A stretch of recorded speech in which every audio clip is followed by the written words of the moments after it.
Halo pemirsa GPR TV dari Sabang sampai Merauke, dari Miangas hingga Pulau Rote.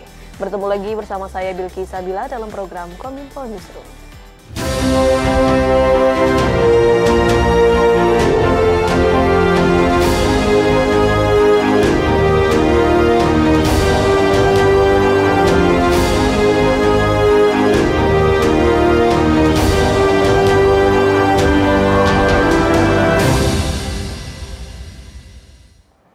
Inilah Kominfo Newsroom selengkapnya.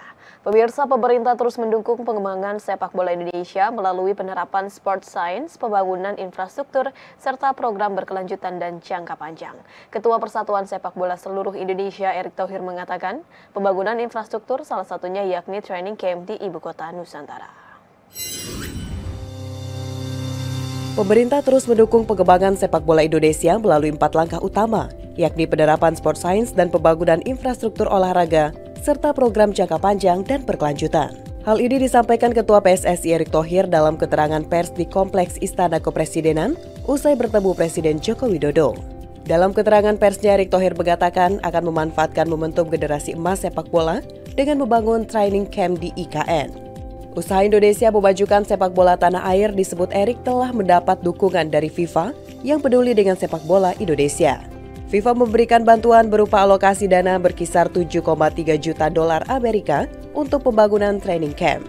Pembangunan infrastruktur, yaitu salah satu training camp yang ada di IKN, Ibu Kota Nusantara, yang dimana pemerintah memberikan tanah dan membangun infrastruktur dasar, tetapi juga ada peran daripada FIFA yang peduli dengan sepak bola Indonesia.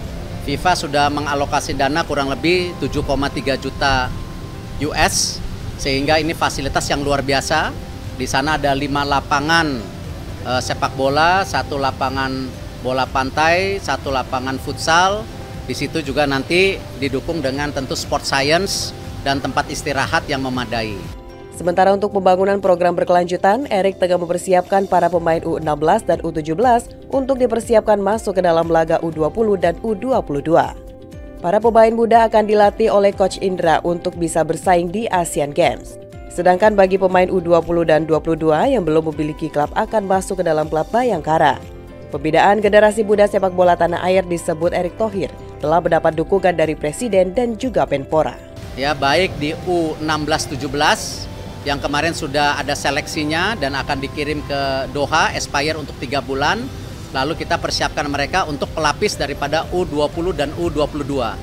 Dan untuk U20 dan 22 ini tentu kita sudah prioritaskan di bawah pelatih Coach Indra untuk mencoba di Asian Games, ya, sebagai tentu apresiasi dan kembali tes nyali. Dan juga sebagian dari pemain U20 dan 22 ini yang belum memiliki klub itu akan masuk ke tentu klub Bayangkara sebagai program keberlanjutan untuk tim nasional muda ini.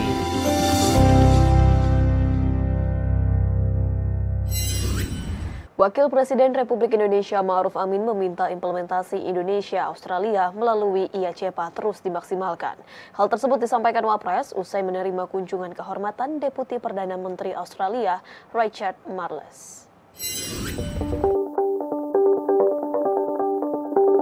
Wakil Presiden Ma'ruf Amin menerima kunjungan kehormatan Deputi Perdana Menteri Australia Richard Marles di Istana Wakil Presiden pada Senin 5 Juni 2023. Kunjungan bilateral ini membahas potensi pemaksimalan kerjasama ekonomi antara Indonesia dan Australia dalam Comprehensive Economic Partnership Agreement atau CEPA. CEPA menjadi hal yang ditonjolkan dalam kerjasama ekonomi kedua negara sejak aturan CEPA diberlakukan pada 5 Juli 2020. Poin yang masuk ke dalam bahasan CEPA diantaranya adalah penghapusan tarif untuk produk Indonesia yang masuk ke Australia dan sebaliknya. Melansir dari laman resmi Wakil Presiden Republik Indonesia, nilai investasi Australia pada tahun 2022 mengalami kenaikan pesat sebesar 524 juta dolar Amerika untuk 982 proyek. Nilai ini meningkat jauh dari 2021 yang hanya sebesar 195 juta dolar Amerika untuk 1.748 proyek. Dengan nilai investasi yang besar, Australia berharap kerjasama ekonomi ini mampu untuk memanfaatkan keunggulan masing-masing negara untuk menghasilkan produk unggulan yang dapat diekspor ke negara ketiga dan rantai perdagangan global.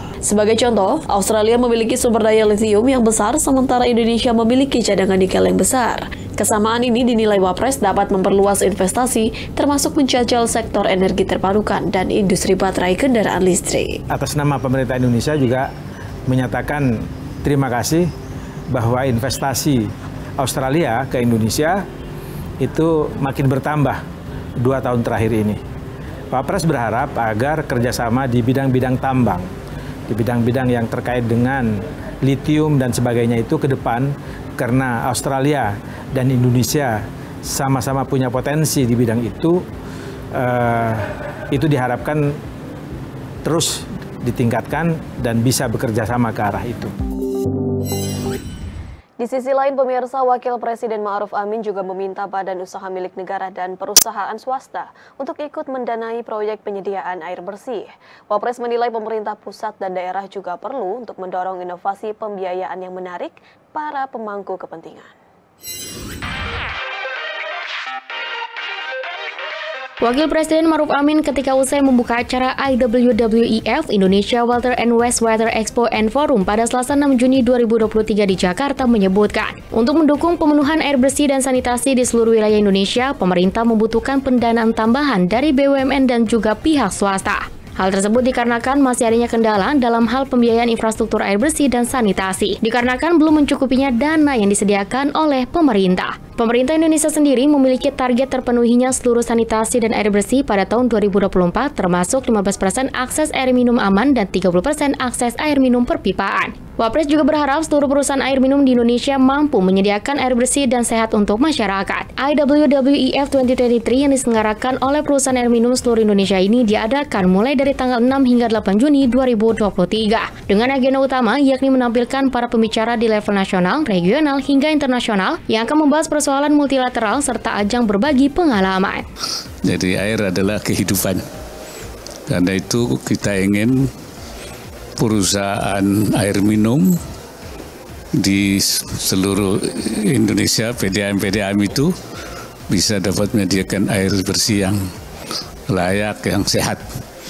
Dan ini saya kira yang menjadi target kita, dan ada masih kendala yang dihadapi, yaitu pembiayaan infrastruktur selain yang disediakan oleh pemerintah melalui APBN atau melalui APBD, itu belum mencukupi.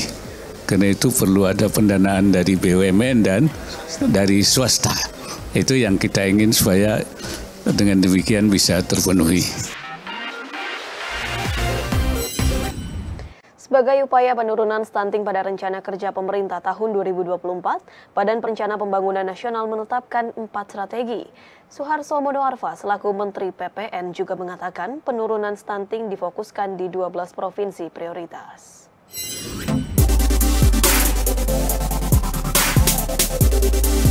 Kepala Badan Perencanaan Pembangunan Nasional, Menteri Perencanaan Pembangunan Nasional Suharso Monoarfa mengatakan, penurunan stunting difokuskan di 12 provinsi prioritas. Adapun penetapan 12 provinsi prioritas dalam percepatan penurunan stunting didasarkan pada hasil studi status gizi Indonesia yang dilakukan Kementerian Kesehatan pada tahun 2021. Dari keseluruhan provinsi, Sulawesi Barat dan Nusa Tenggara Barat yang mengalami kenaikan angka prevalensi stunting. Secara kumulatif, angka prevalensi stunting di seluruh Indonesia mengalami penurunan 21,6% pada 2022. Dibandingkan tahun sebelumnya tercatat 24,4%. Sebagai upaya penurunan stunting pada rencana kerja pemerintah tahun 2024, Bappenas menetapkan 4 strategi.